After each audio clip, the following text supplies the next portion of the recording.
Hello, welcome to episode 2 of Budget Amps That Are Sick.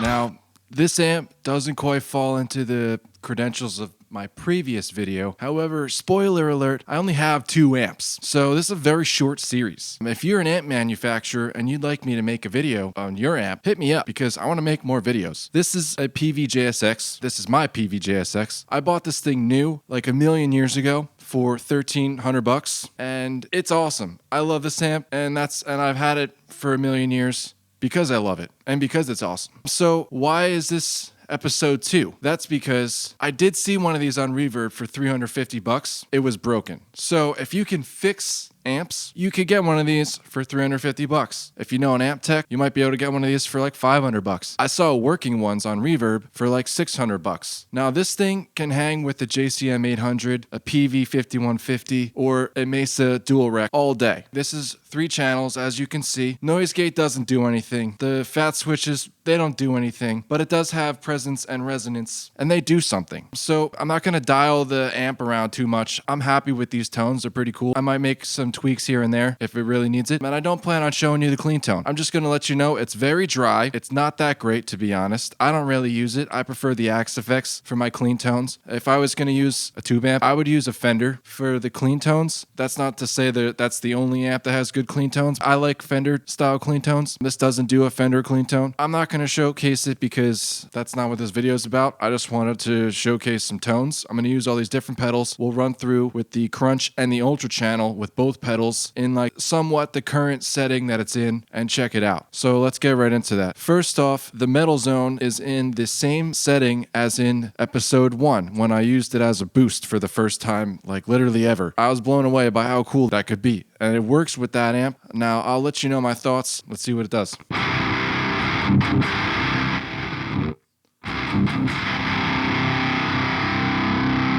So it's doing the chainsaw thing. It worked with that other amp. If I was really going for a chainsaw thing, I might use it with this amp. I don't have the heavy metal pedal, but I do have a metal zone. That's pretty cool. This amp, I've had it repaired. It probably needs to go back. It's pretty old. Like I've said, I've had it for a million years. I did also swap the tubes. It comes stock with EL34s, and there's a switch on there where you can throw in 6L6s, so that's what I did. This thing has 6L6s in it currently. I'm using the LTD M400, same one as the last time, Seymour Duncan, JB, and 59 setup. That's my go-to, if you ask me. That's the best pickup combination. There's definitely a ton of other great pickups out there. I used active pickups for the longest time, and then I went back to passives, and I enjoy passives. I still enjoy the active stuff too. It's not to say that it's bad. I'm actually planning on getting some active pickups for one of my guitars, and maybe I'll showcase that in a future video. But the passive pickups are sweet, especially if you plan on playing live. You want to reduce the amount of variables, so you don't want to have to worry about, did I change my 9-volt battery? And I understand the Fishman stuff has like the battery pack, which is very smart. Cool to see companies try new things, but still, that's another variable. I personally prefer to have less variables. That's actually why I don't even use tube heads live anymore. Originally I did, and then I got an Axe effects just because it's easy and I can program my tones. I don't have to worry about, did I accidentally bump into the EQ while I was setting up or something. It's less time doing the sound check. It's less time worrying about that stuff. If I don't have to worry about it, that's a good thing. So something to consider. Let's check out the tones. So metal zone with the crunch channel, then we'll check out the ultra channel.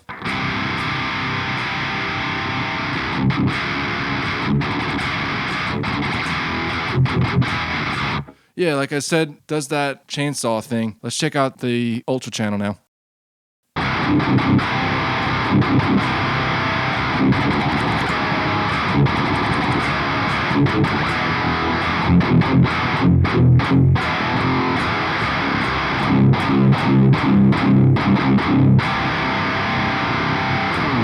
Again, chainsaw tone.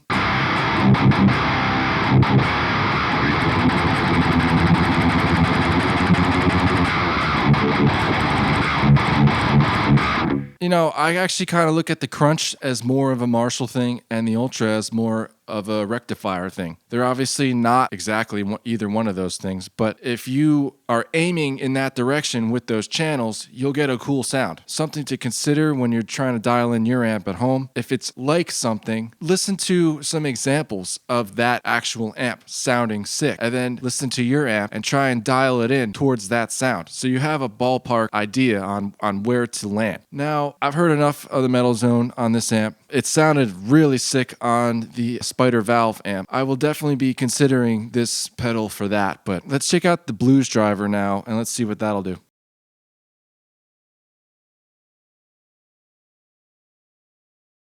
So I got a foot switch back here. Didn't mention that this thing comes with a foot switch. It's switchable between the Ultra and the Crunch, or the Distortion and the Clean, and then it has an effects loop on or off. It's a weird 7-pin cable, kind of like a MIDI cable. I haven't actually seen anything else that uses it. I'm not too familiar with this cable, so if you have like another foot switch at home and you're thinking, I'm gonna buy this amp, plug that foot switch in, probably won't work. Just wanted to mention that. Also, you're gonna see those jewels down there by the light for the amp. That's a cool little mod. If you didn't know, you can get those things for like $6, like a pack of those, and then change the color of the light on your amp. I'm not gonna talk much more about that, but I think it's cool, so I wanted to showcase it in the video. Anyway, here's the Blues Driver with the Crunch.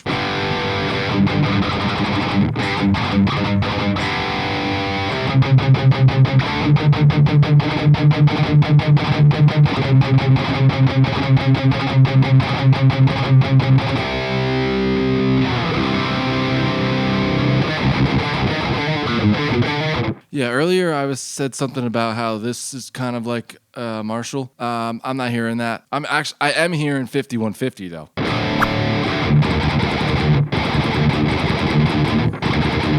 It's got that like dry quality that the 5150 has in like the gain.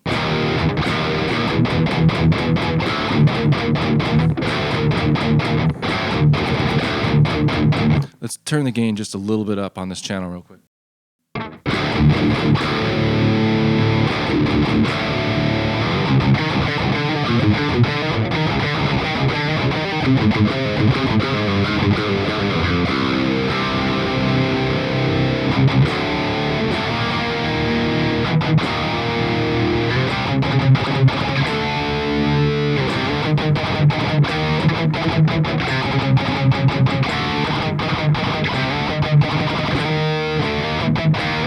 Pretty sweet. You can do anything from punk to metal with this tone. It'd be great for punk because it's got that punchy and expressiveness to it. That also works for metal and rock, so. Having a little bit less gain means you're going to get a little bit more note definition, so that's another good thing.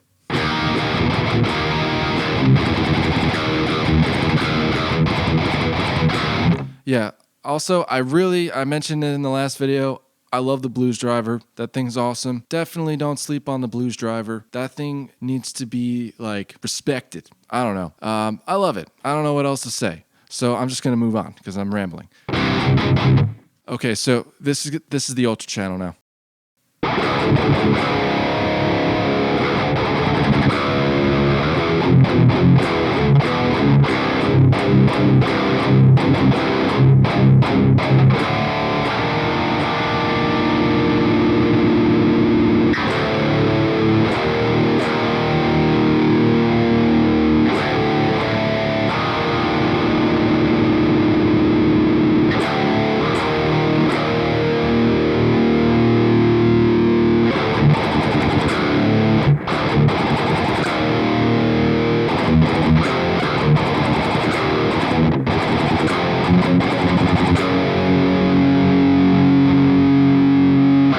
What more could you want out of a metal tone?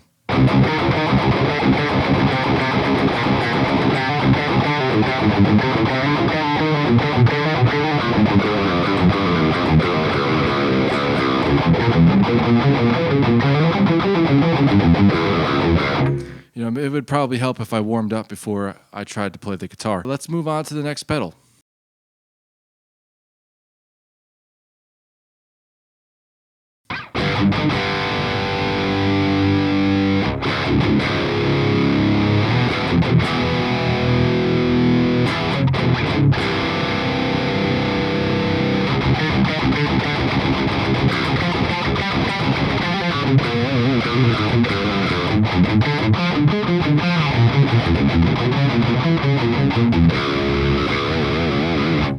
I love this pedal. I've said it before. It just works with every amp. It's cheap. It's got a metal housing. I think that this thing was like $40 used. It just works. So if you're looking for just like one overdrive, this is probably the one. At least this is my recommendation. Of course, the one right next to it, the mini tube screamer, that's another great option. The standard blues driver, that's another great option. You don't necessarily need the Wazacraft one, though I recommend the Waza pedals if you can wait, because having those two functions is a plus. Although $40 for an overdrive, I'm pretty sure it's like $60 new, which isn't bad. You can get one used, that works too. With the super overdrive pedal, bring the level all the way up, bring the drive all the way down, and then bring the tone to about 4. Go from 4 to about 5, which is about the halfway point on the tone. Between 4 and 5, that's where I like to be on that pedal. You might that might change, if you want like a brighter tone, you turn that up. If you want a darker tone, turn that down. That's the beauty in having that there. I recommend around 4. It just works. So let's try the Ultra Channel.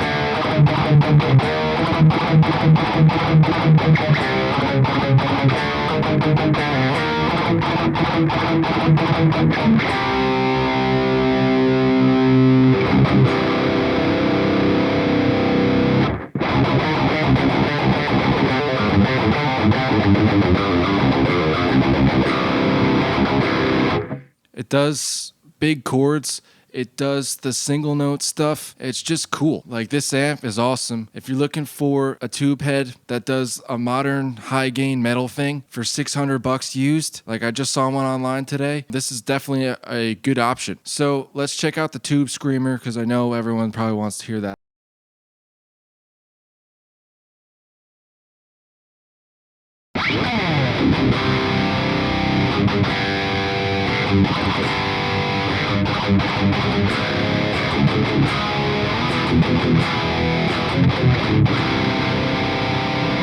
I want to mention, I turned the tone on the tube screamer just a little bit down from the last video. Not much, just a little bit. I noticed it was a little bit too harsh on the top end, so I brought the tone down again. I like that. I like doing that on these pedals. But same thing with the super overdrive, level all the way up, overdrive or gain all the way down, and you're really just boosting the signal going in. You're just kind of shaping the sound.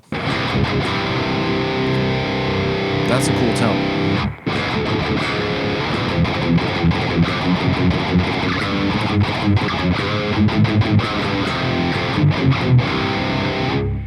This you could probably find about like $65-$60 used, something like that. Maybe cheaper if you're lucky. I think it's only like $70 or $80 or something like that new. It's not an expensive pedal. It's a metal housing, and also being a mini pedal takes up less real estate on your pedal board, which gets very important very quickly. Another thing to consider, definitely a cool pedal. It does the tube screamer thing, so I'm happy with it.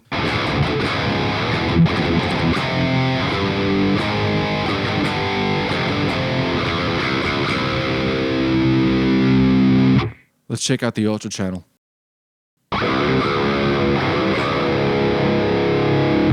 Okay, so I'm getting some noise now. Can hear that. Let me turn off the pedal and see if that goes away. Okay, so in this case, I was getting that noise. I turned the level down on the pedal until the noise went away. That's just too much signal going into the amp. There's a fine line there. You don't want to go too far down. Another thing, it looks like the pedal isn't plugged in all the way, but it actually is. So that confuses me. The Boss pedals, the cable itself doesn't come out as far. So something to mention. So you get the mini pedal, but the cable sits further out from the pedal itself compared to the other ones, which just have like a tiny washer that's only a couple millimeters. But yeah, so I brought the level down and that went away.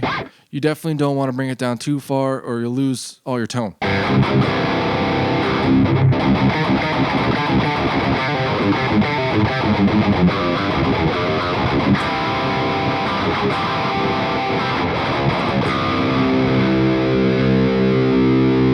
Really sick. I was using this pedal with this amp for a while because it just sounds great. As I mentioned in my other videos too, I tried all these pedals out before and I ended up liking the Super Overdrive in front of the Axe Effects the most. Besides for the Horizon devices, the Tokyo Drive. That comes out for special occasions, but the Super Overdrive, that's a workhorse. I put that in front of the Axe Effects. That thing sounds amazing. If I just need a good overdrive, that's the one I'm probably going for. What I've been doing in my past Swolas is I've used this Tube Screamer with the JSX and I've used the Blues Driver with the Line 6 head. That was kind of my go-to thing. Now I'm going to work the Metal Zone into the Line 6 setup when I'm going for that, more of a chainsaw kind of sound in the tone, blended back a little bit so it's a little softer than an actual chainsaw tone. But yeah, check out episode 1 if you want to hear more on that. I'm really happy with this. Like I said, this is usually what I pair this with, but I really want to showcase the Tokyo Drive, so let's get to that.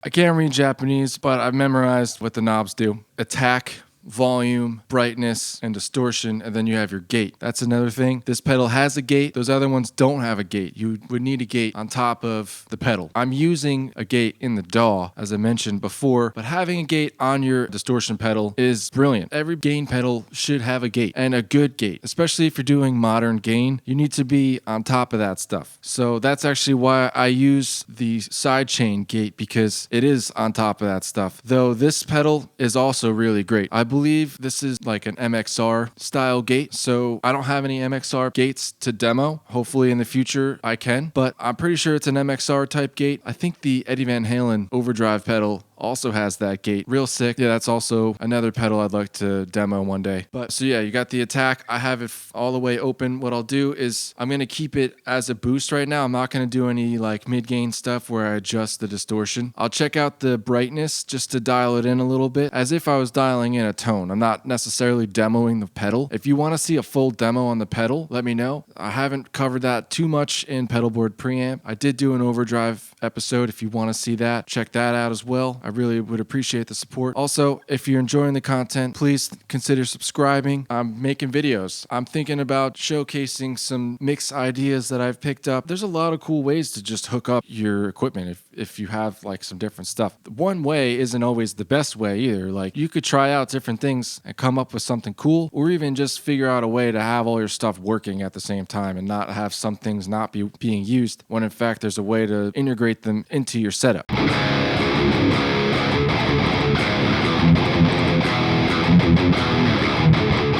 Yeah, so I'm just going to dial in a tight tone, then I'll move on to the Ultra channel. We'll check that out. I guess what I'm doing now, I'm just going to adjust the attack, figure out what sounds the best, maybe go over to the brightness, check that out. Really those two. I'm not going to mess with the volume or the distortion. And notice how that attack knob really shapes the transient and really alters the tone. So if you want like a very tight kind of staccato type thing, you would actually probably want to switch it a little bit further in so it's a little bit tighter. Right now it's on a looser setting, which is better for like more chug stuff.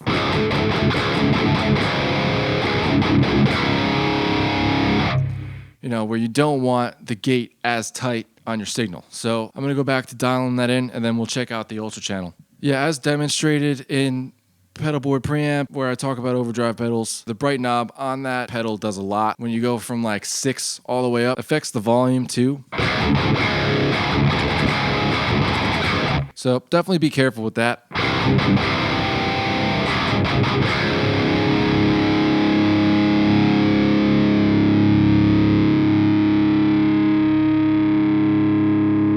Lots of sustain. It's still tight, punchy. It's just that's a great combination. Like I mentioned before, this is like my preferred overdrive pedal out of all of them, though I try to keep it nice. Probably gonna end up getting a precision drive. Although the Apex preamp, that is a sick pedal. I'm looking at that one too. And like some of the rev stuff.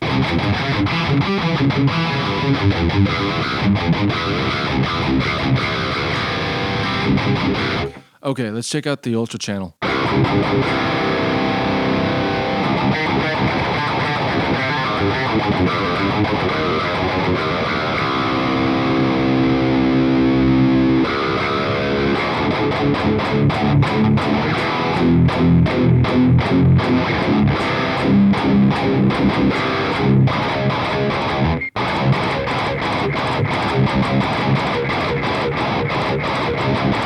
Okay, so we're getting that noise back, so let me make that adjustment.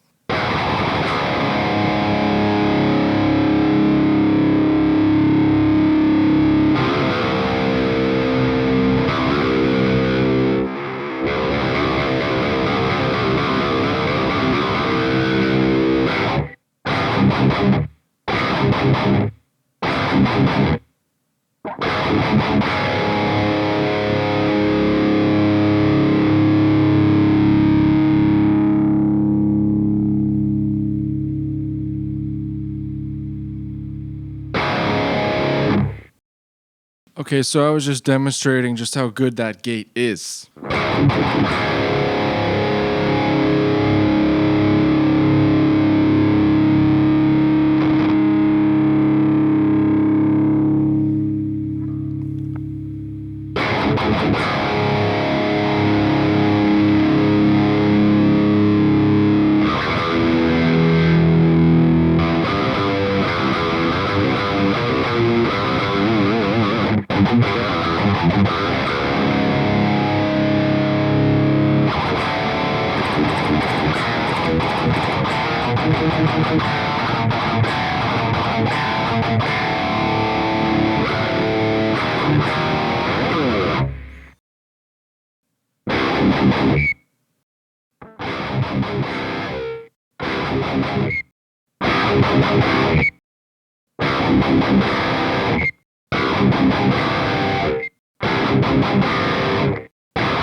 When you run into that problem where you're getting that noise going in, that bit of squeal, just bring the level down till it goes away, and that should be good. Like I said before, you don't want to bring it down too far. You start to lose your tone, so you want to find the right balance there. It's not there anymore.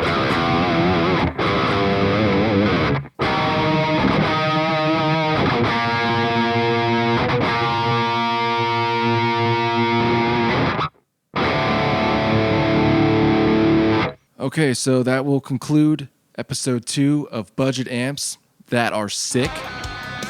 There's 5 sick pedals. If you want to see more on the Tokyo Drive, let me know in the comments. If you want to see more on this amp, let me know in the comments. I didn't cover nearly that much. Like I said, just want to showcase some tones. If there's an amp that you think is sick, let me know in the comments. Thank you for watching, and I hope this inspired you to go pick up your guitar, dial up some tones, and ultimately write some songs. Have a good day, and peace out.